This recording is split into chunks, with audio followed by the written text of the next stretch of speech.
8 महापालिकांमध्ये महापौर आणि उपमहापौरांची निवड होणार। जळगाव, धुळे, कोल्हापूर, पिंपरी चिंचवडला आज महापौर मिळणार, तर नागपूर, अमरावती, सोलापूर, नाशिकमध्येही आजच महापौर उपमहापौरांची निवड होणार।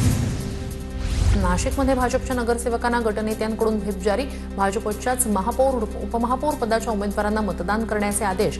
अंतिम क्षणी भाजप शिवसेनेची युती होणार का याबाबत उत्सुकता कायम।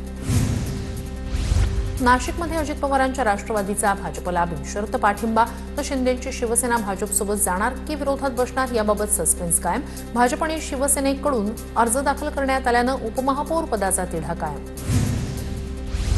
चंद्रपूर महापालिकेतील तिढा सुटला। काँग्रेसचाच महापौर होणार असल्याचं निश्चित। पहिली 2.5 वर्ष चंद्रपूरचं महापौरपद धानोरकर गटाला, तर गटनेतेपदी राजेश अडूर यांची निवड। उपमहापौर पदासाठी वडेट्टीवार समर्थक वसंत देशमुखांनी भरला अर्ज।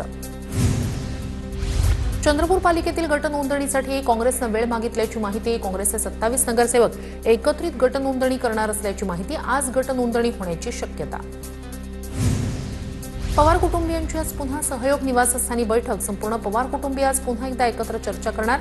शरद पवार, योगेंद्र पवार सहयोग निवासस्थानी दाखल। अजित पवारांच्या निधनानंतर सांत्वन भेटीचा आजचा शेवटचा दिवस। आज देखील संपूर्ण पवार कुटुंबातील सदस्य एकत्र असणार। राज्यभरातून अनेक कार्यकर्ते, नागरिक पवार कुटुंबियांच्या भेटीसाठी बारामतीत येणार।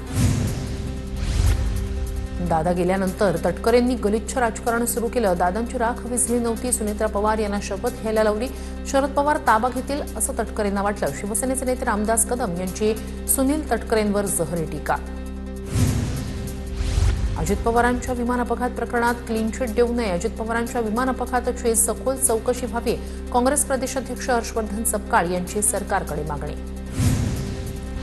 पुणे महानगरपालिकेचा अजब निर्णय। पालिकेच्या वर्धापन दिनानिमित्तानं पालिका अधिकाऱ्यांकडून सांस्कृतिक कार्यक्रमांचं आयोजन। अजित पवारांच्या मृत्यूनं राज्यात शोककळा असतानाच असे कार्यक्रम कितपत योग्य, नागरिकांचा सवाल।